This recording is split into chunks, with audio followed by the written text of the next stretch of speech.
Best deal of the year. Get it right now. DailyWire.com/subscribe. You're not getting a better deal ever. Not next week, not the week after, not any other time. Go get it right now. 50% off. DailyWire.com/subscribe.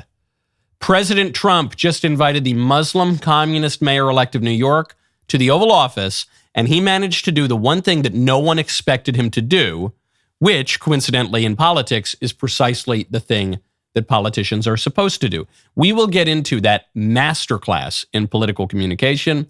Then, on the flip side, former right-wing stalwart Marjorie Taylor Greene announces that she is resigning from Congress. Also because of Trump. And, most important for the future of the Republican Party and the conservative movement, Elon Musk reveals that a bunch of pro-America X accounts are actually foreign agitators, a fact which has everyone drawing the wrong conclusions. I'm Michael Knowles. This is The Michael Knowles Show.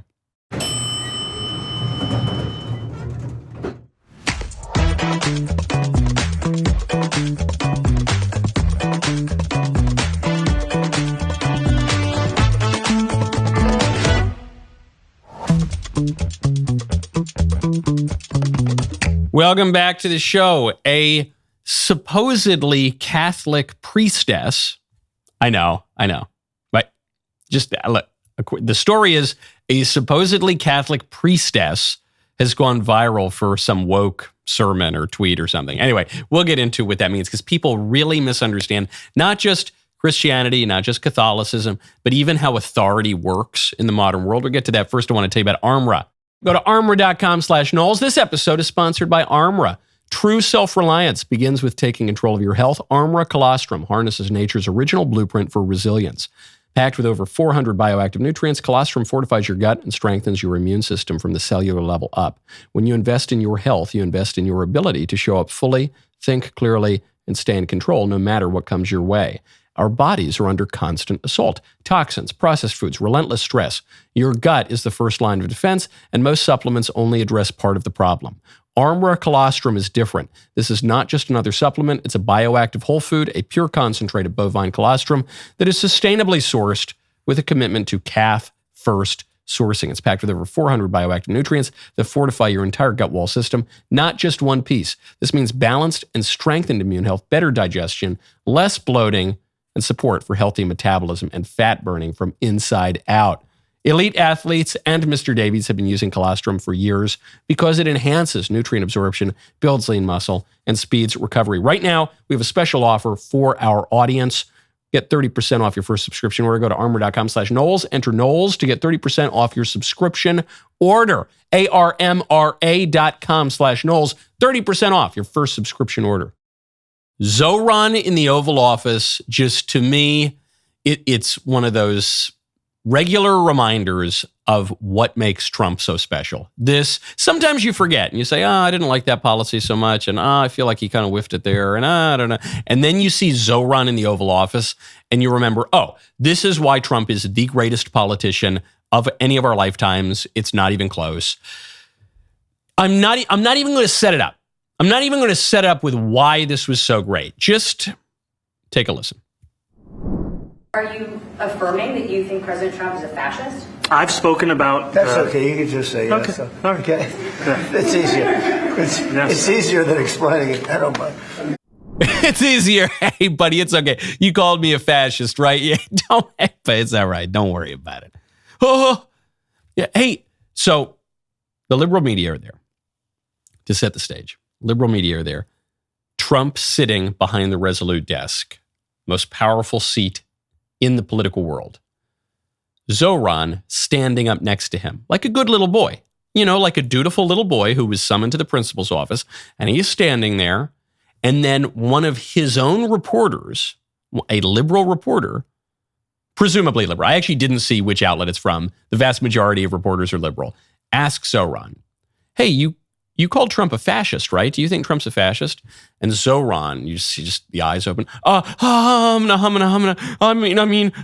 don't want to. And what does Trump do? What everyone would expect Trump to do in this meeting is to look, eyes furrowed, look Zohran in the eye, say, listen here, you Muslim communist. This is what every other hack Republican politician would have done. Listen here, you Muslim communist. I'm not going to let you impose your Sharia law. I'm not going to let you turn America into a communist hellhole. Listen here. And that he would have gotten in his face. He would have had finger pointing. And it would have played fine. You know, that's what you expect. And then maybe Zohran, he takes it, he stares him down steely-eyed, and that's what you'd expect. And that would have been fine and super boring. And that's not what Trump gives you. Trump invites him in, and he does the one thing you don't expect. He's chummy with him. Hey, buddy. Hey, what's up? And then he gets the tough question. Hey, Zohran, you've called Trump a fascist, an authoritarian, a dictator. Humana. Hey, buddy, don't worry about it. I know. Just tell him you called me that. Don't worry about it. Water under the bridge. Hey, come on, buddy. Don't worry. It's going to be easier. Yeah. Don't worry. I'm on your side.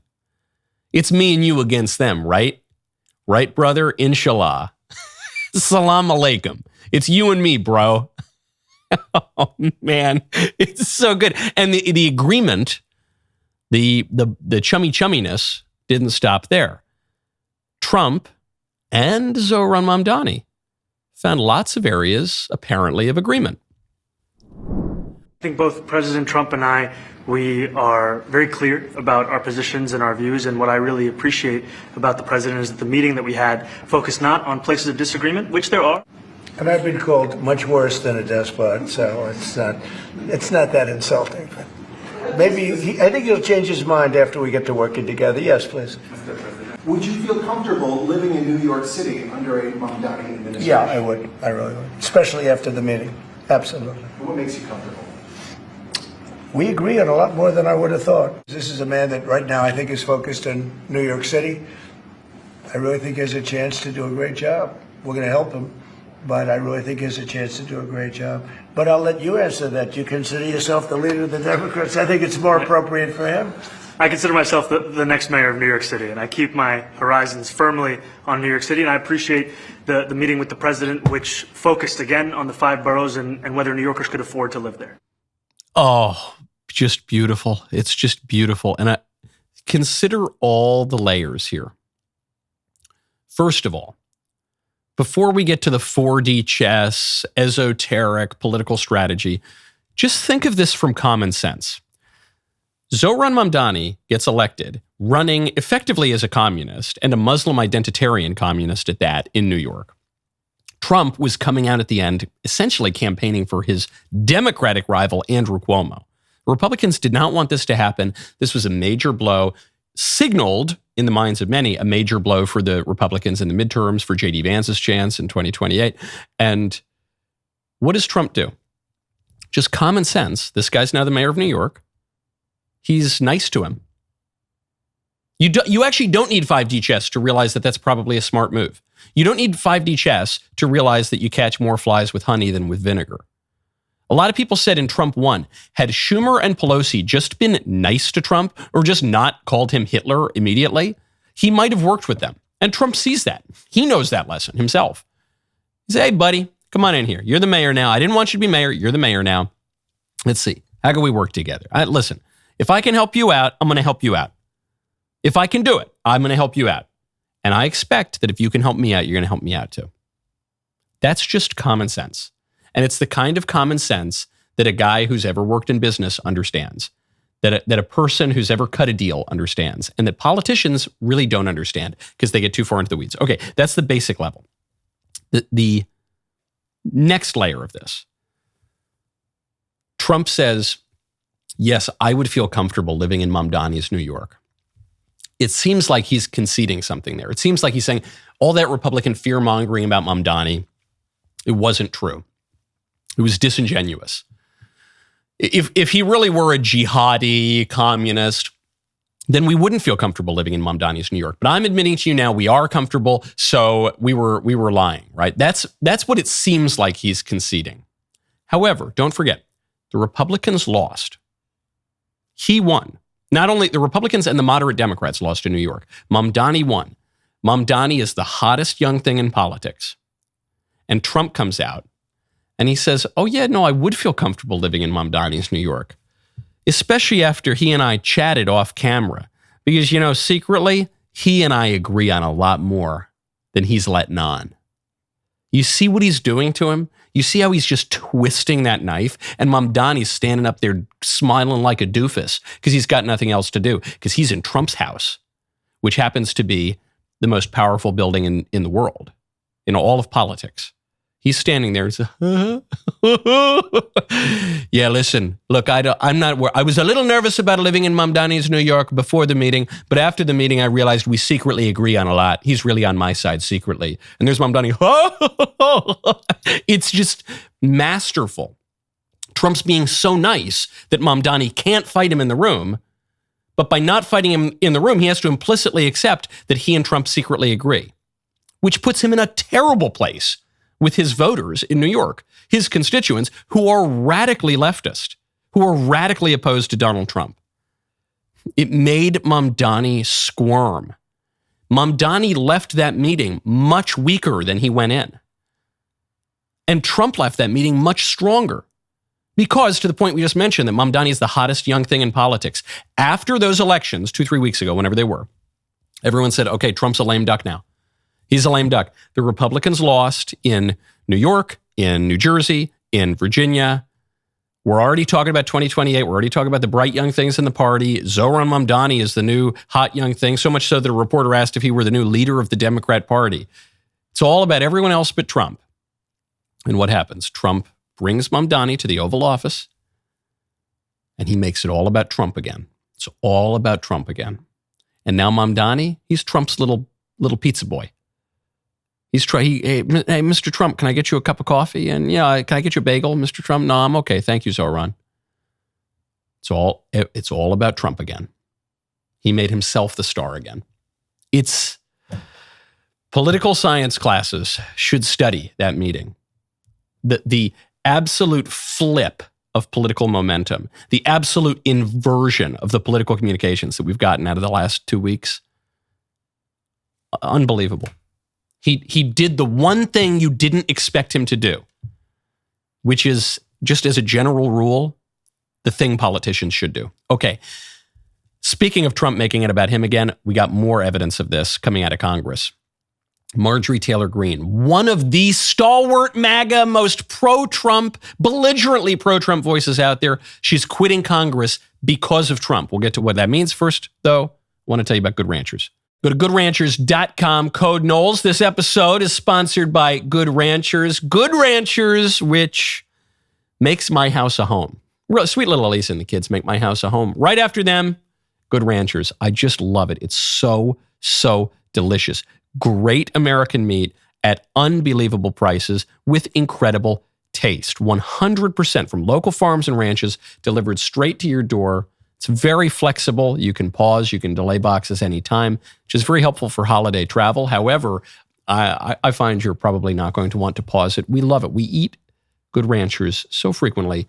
If you're like me, if maybe when you were a kid, steak was more of a special occasion kind of thing, Good Ranchers makes it such that you can have delicious steak and other meats on your table every single night. Their burgers are the best I've ever had.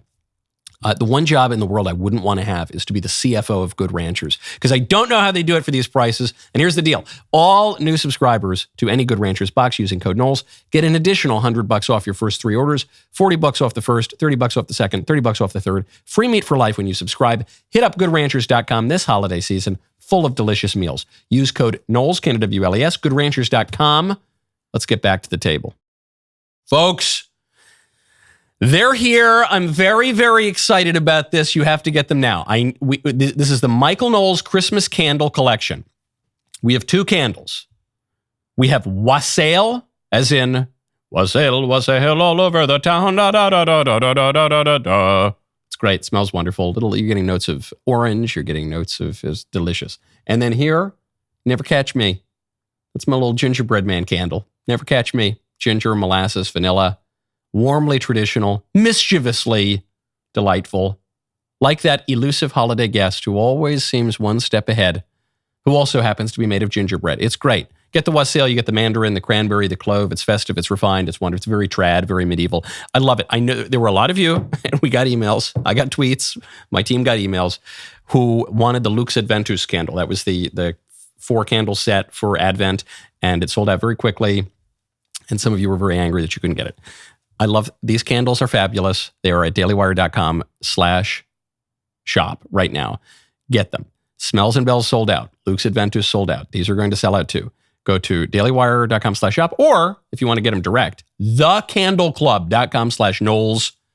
Get yours today. The once big bright star in the Republican Party in Congress, pro-MAGA, pro-Trump, as belligerently rock-ribbed right-wing as it gets. Last week we saw she went on CNN and apologized for being so right-wing, started using liberal phrases, be kind, I'm sorry, mea culpa, mea culpa. And now she announces she's quitting Congress in the new year because of Trump. I have too much self-respect and dignity. I love my family way too much, and I do not want my sweet district to have to endure a hurtful and hateful primary against me by the president that we all fought for, only to fight and win my election while Republicans will likely lose the midterms, and in turn be expected to defend the president against impeachment after he hatefully dumped tens of millions of dollars against me and tried to destroy me. It's all so absurd and completely unserious. I refuse to be a battered wife, hoping it all goes away and gets better. If I am cast aside by the president and the MAGA political machine and replaced by neocons, big pharma, big tech, military-industrial war complex, foreign leaders, and the elite donor class that can never ever relate to real Americans, then many common Americans have been cast aside and replaced as well. Okay. I personally like Marjorie Greene. She's been on the show before. I don't mean any of this personally. Just putting on my cold political analyst glasses here. This is an amazing turn of events for the president. Because what we were talking about earlier with Mamdani, everyone's been saying, Trump, he's a lame duck. He's lost control of the Republican Party. He's not the star of the show anymore. He's not calling the shots. People are moving on to 2028, blah, blah, blah. Trump just personally destroyed Marjorie Taylor Greene's political career. He personally did that. He is the sole reason that she is quitting Congress right now. Marjorie Taylor Greene has had a number of lives in politics. She started out, she was that rock-ribbed, pro-MAGA, right-wing superstar. Then, you remember during the speaker fight in Congress, she cozied up a little bit more to the leadership of the Congress. And so she kind of softened the edges of that rock-ribbed, belligerent right-winger, and she cozied up. She voted for McCarthy to be speaker. But she was still rock-ribbed, pro-Trump, all the rest of it. But there was some friction with the White House. She was needling Trump on certain things. Trump signaled that he was not so happy with her, that he might bring his political machine against her if she kept it up. Then she goes on CNN and she tries to get a little more audience, I'm speaking in the terms of the media, but try to get a little more constituency, a little bit more support, a little bit more juice there. I'm sorry, I shouldn't have contributed to this harshness of politics. You see a little more of a pivot to moderate, all to keep that political career going. And now she's saying, all right, I'm quitting Congress. Trump, you win. What did it take? This is again, to put Marjorie aside for a second. She and I have always gotten along just fine. Plenty of people like Marjorie Greene. Just consider this. Everyone's saying that Trump is a lame duck and he doesn't have any juice anymore. It took one Truth Social post from President Trump, and this woman, who was one of the rising stars of the Republican Party, she's done because of one Truth Social post from Trump saying that he was going to primary her in her district. That was it. She admits that. She says, I don't want to subject my district to a bruising primary. Now she spins it and she says, and because I would win that primary, but then, I'd be really upset about having had to fight with Trump and I don't want to defend him anymore. And so I'm out. Maybe that's true. Maybe she would have lost the primary.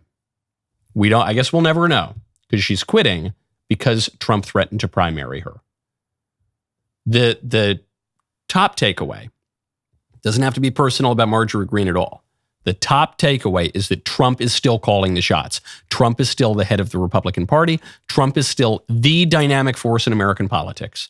And even I didn't know if that would be the case at this stage in the cycle, because it's his second term. So it's a weird one because it's a non-consecutive second term, but we're in the second term. And so at this stage, a re-elected president in his second term, should be losing his mojo, should be losing his juice, especially going into the midterms. And that could have been the case for Trump, and it's just not. Not yet, anyway. Very, very impressive. So where does the Republican Party stand? Where does the conservative movement stand? Elon has just revealed to us that a lot of the pro-America, or at least America politics obsessed Twitter accounts are foreigners. They're not actually from America. And he did this because now when you click on part of the profile, you can see where the accounts are based and where the accounts are connected. And so there's one account, for instance, the @American, and it's a bald eagle over an American flag, @American account, joined Twitter in 2007. Hold on, go back. I just started talking about this. They changed my picture. There we go. The @American account joined in March 2007, and the account is based in South Asia. And it had one username change in 2018. Who knows? It might have been a bigger account that they sold. We don't really know the history of it. Connected via the South Asia App Store. So it's not even as though this is just someone who happened to go on vacation to, I don't know, India or something. No. This account is based there and connected via the App Store there. What's the other? Times of Gaza. A lot of this has had to do with the Israel-Gaza war. So the Times of Gaza account, just posting from on the ground these Palestinian journalists, it joined in November 2018 in West Asia. So what, Pakistan or something? Turkey. Account based in East Asia and the Pacific. It's been verified since January of last year. 3 name changes, so we don't know what it was before it was Times of Gaza. Connected via the North Africa App Store. So it's like everywhere other than Gaza. Okay. What about, there's one tweet, it was really funny. It's this white family, and they say that they've converted to Islam. And it looks pretty AI, but this is from Martin, D. Martin. It says, just 4 days ago, I announced my conversion to Islam with my wife, Jessica, here in Los Angeles, American flag. Since then, I've received threats of being fired if I don't leave my faith, but I'll never back down. I've submitted to Allah, and I stand firm no matter the cost. And you look at this and you're like, this is truly AI slop. Like, it's not even a good picture of converting to Islam.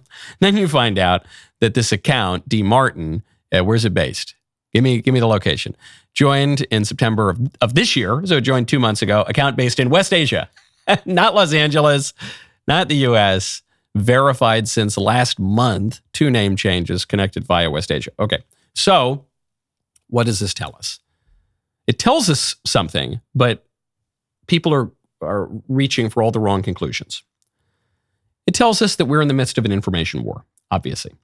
We're in the midst of an information war in the United States, and so foreign actors are going to try to manipulate that information war.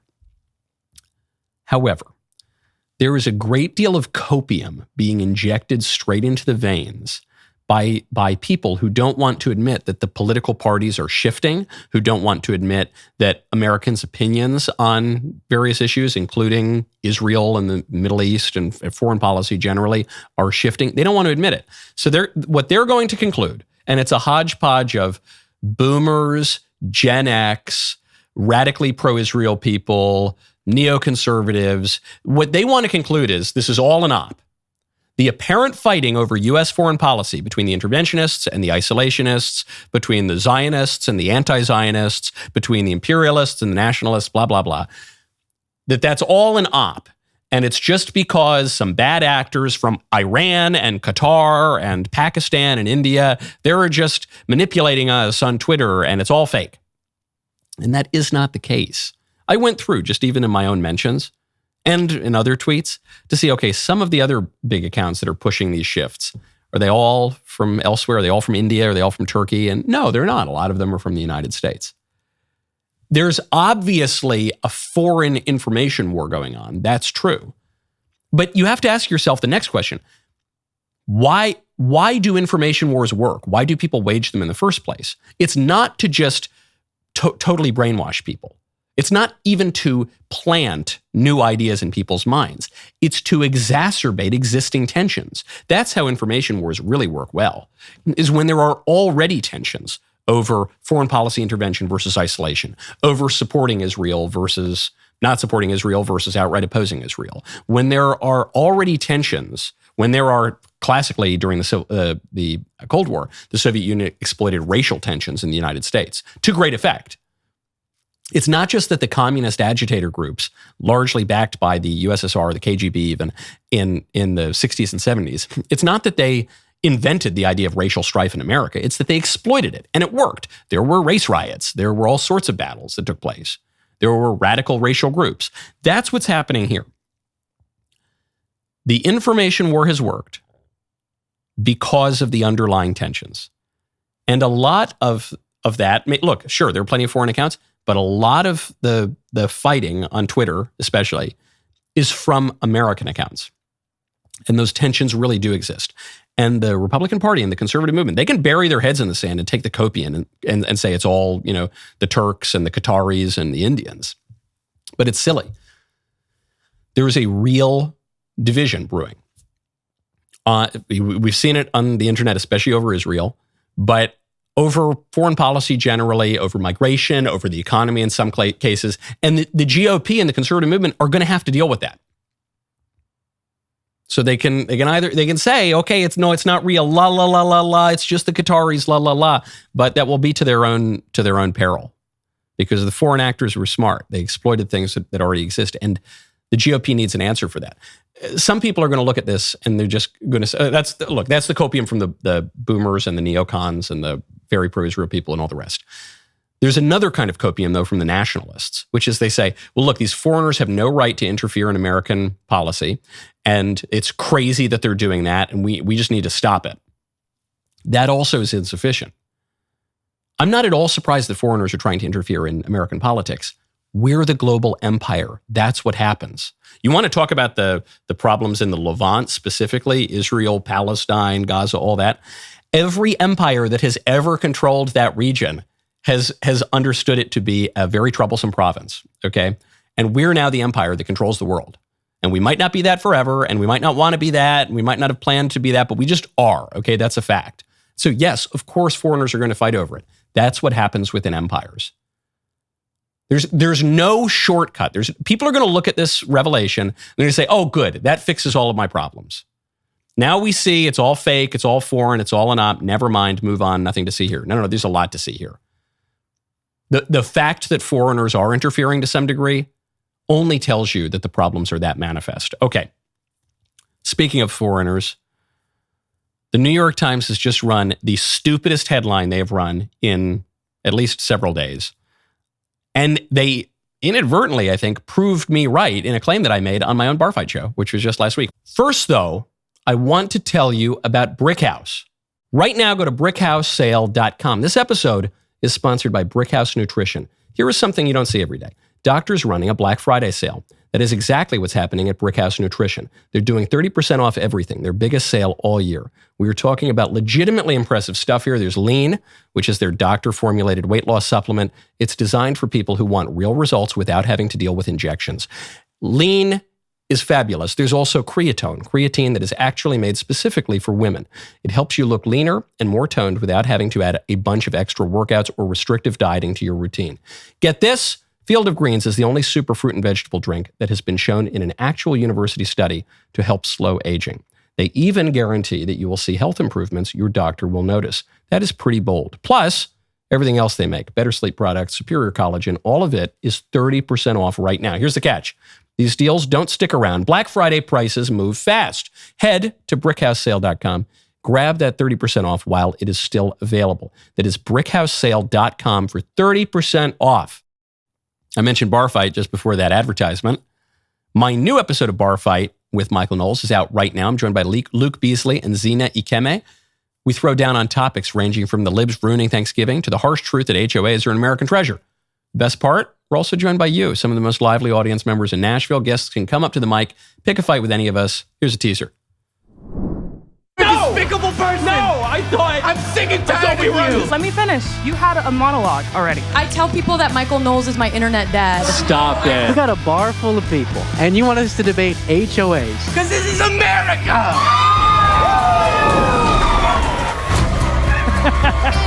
Welcome to Bar Fight. Tonight I'm joined by two libs. That's my case. I think it's a pretty good one. My first guest, that is Zina Ikeme. You've been calling me a lib this whole time. I hate to break it to you. It might be a little bit worse than that. Uh-oh. Just be consistent. I've been very consistent. Luke gets to finish his point. I think this bell's rigged. My second guest is one of the top names in online liberal commentary today, Luke Beasley.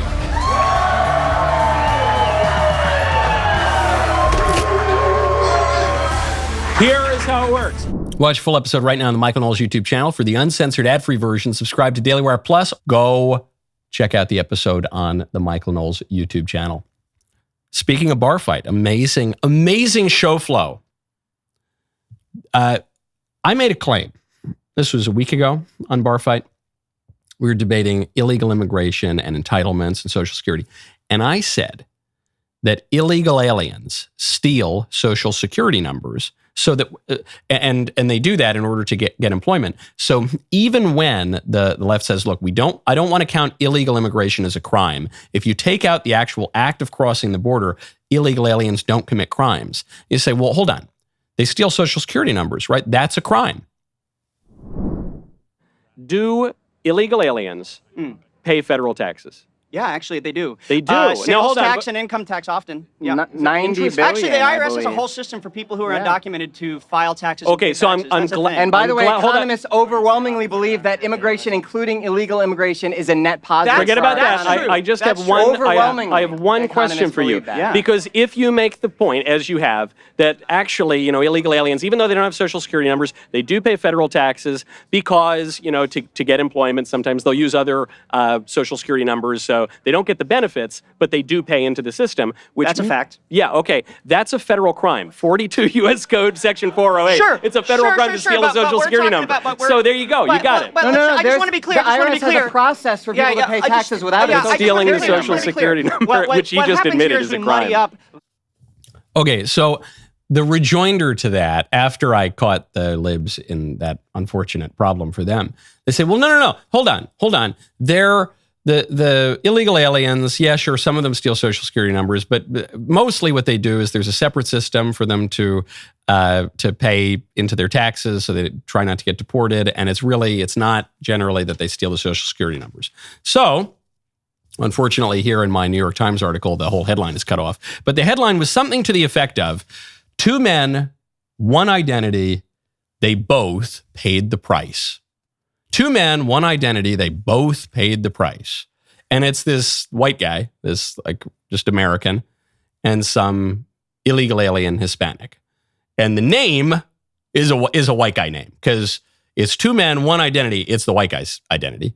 And the illegal alien stole that identity, and now they're both paying the price. Thousands of undocumented workers rely on fraudulent Social Security numbers. One of them belonged to Dan Kluver. Okay, what's the story here? This illegal alien had multiple arrests, several DUIs, as a lot of illegal aliens do, which is one reason that illegal aliens kill a lot of Americans. 3 deportations, but he sneaks back into the country again and again and again. And he steals Dan Kluver's identity. And now they both pay the price. This guy, Dan Kluver, he gets pulled over, he's got all these problems, all these crimes attributed to him.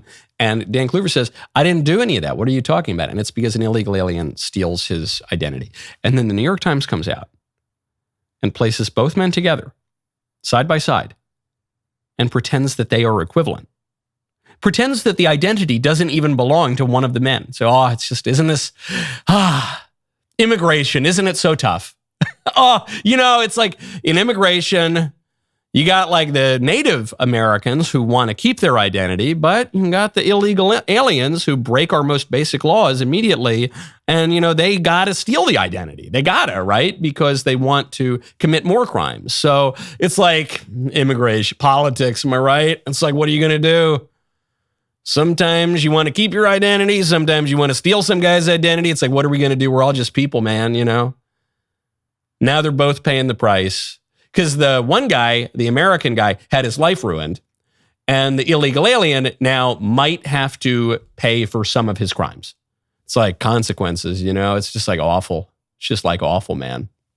This is as perfectly New York Times as it gets. Just perfect.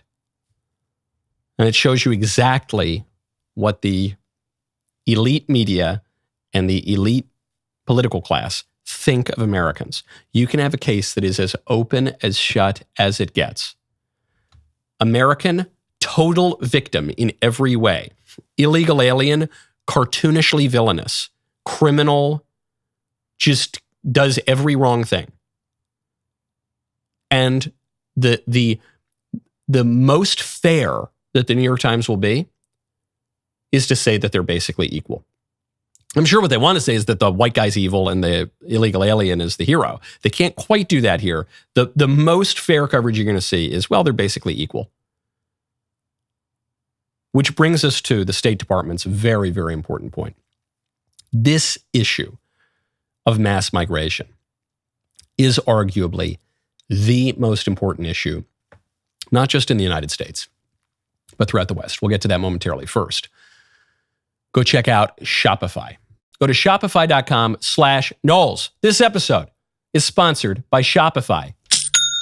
I love Shopify. I've started a number of businesses over the years, and I tell you, had Shopify been around in those early days, I think it might have made things a little bit easier. Shopify is the commerce platform beyond millions of businesses around the world and 10% of all e-commerce in the US. We even use it for our own DailyWire shop to make sure things are running smoothly and efficiently so you all can get the goods. You might be asking, what if I can't design a website? What if I'm worried that people haven't heard of my brand? No problem. Shopify's got you covered from the start with beautiful, ready-to-go templates that match your brand style and helps you find your customers through easy-to-run email and social media campaigns.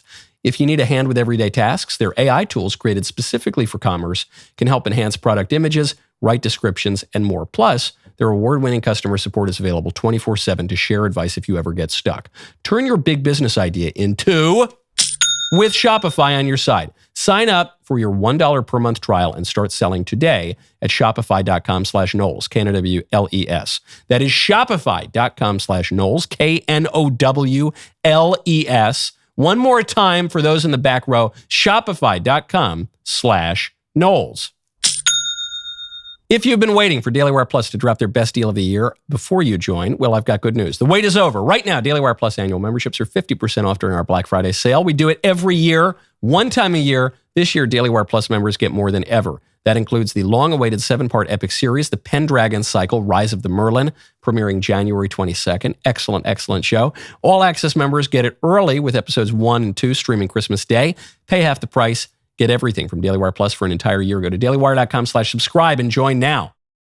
My favorite comment yesterday is from Jim Bob the Builder 757. It says, Michael, you got to hand it to these Somalis, Minnesota taxpayers, way ahead of you, Mike. We've been handing it to them for a long time. And they've been handing our money to Al-Shabaab, which makes the Minnesota taxpayer the single largest donor to a Muslim terror group in the Middle East. Okay. Or in Somalia, I suppose. State Department comes out on this point. So this has the imprimatur of the federal government. Mass migration poses an existential threat to Western civilization and undermines the stability of key American allies. Today, the State Department instructed U.S. embassies to report on the human rights implications and public safety impacts of mass migration. Mass migration is a human rights concern. Western nations have endured crime waves, terror attacks, sexual assaults, and the displacement of communities. U.S. officials will urge governments to take bold action and defend citizens against the threats posed by mass migration. Officials will also report policies that punish citizens who object to continued mass migration and document crimes and human rights abuses committed by people of a migration background. Because one of the issues is you have this mass migration being brought into the West for reasons that we'll get to in a second. And then the moment that the chuds, the moment that the regular dudes in these countries, in all these countries, oppose mass migration and they object in any way, they are punished. They are punished by their culture. They're fired from their jobs. They're punished at their schools, or they're prosecuted. In countries that have less robust protections for speech, they're actually prosecuted. You're not even allowed to object to the policies that the elites are cramming down our throats. In the United Kingdom, thousands of girls have been victimized in Rotherham, Oxford, and Newcastle by grooming gangs involving migrant men. Many girls were left to suffer unspeakable abuse for years before authorities stepped in. We've covered that on the show. In Sweden, an Eritrean migrant convicted of raping a 16-year-old girl was allowed to remain in the country after a judge ruled that the incident was not an exceptionally serious crime and did not warrant deportation. That's true. I think we covered that one too. Eritrean migrant rapes a teenage girl, and the judge says, it's not all that serious. Or it's at least not exceptional, because all these migrants are raping little kids. In Germany, 9 men, several of whom were migrants, were convicted for the gang rape of a 15-year-old girl. A German woman who insulted one of the rapists online was given a harsher sentence than the perpetrators themselves. It's a real story. So what's the upside? What are we getting at with the State Department? The U.S. officials will now scrutinize policies in Western nations that give leniency to migrant crime and human rights abuses, or that create two-tiered systems that prioritize migrants at the expense of their own citizens. The United States supports the sovereignty of our allies and calls on governments to constructively engage with the growing number of citizens concerned about mass migration. The U.S. stands ready to assist in solving the global crisis of mass migration. Previously, what our elites told us was that mass migration was the solution to other crises of war and the need for refuge and whatever. Climate change, the climate refugees. And now our State Department is accurately saying mass migration is the crisis. This is a big crisis. We talked about shifting Republican and conservative thoughts on all sorts of issues. A big one is on migration. Used to be that the debate was between whether on the left we wanted more legal immigration and more illegal immigration.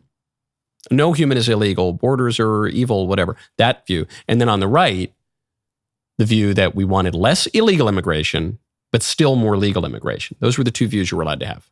There was the left-wing view, there was the right-wing view. There's a third view that is certainly my opinion, has been my stated opinion for many, many years now, and I think it's the majority opinion in the country, which is we need drastically less migration overall.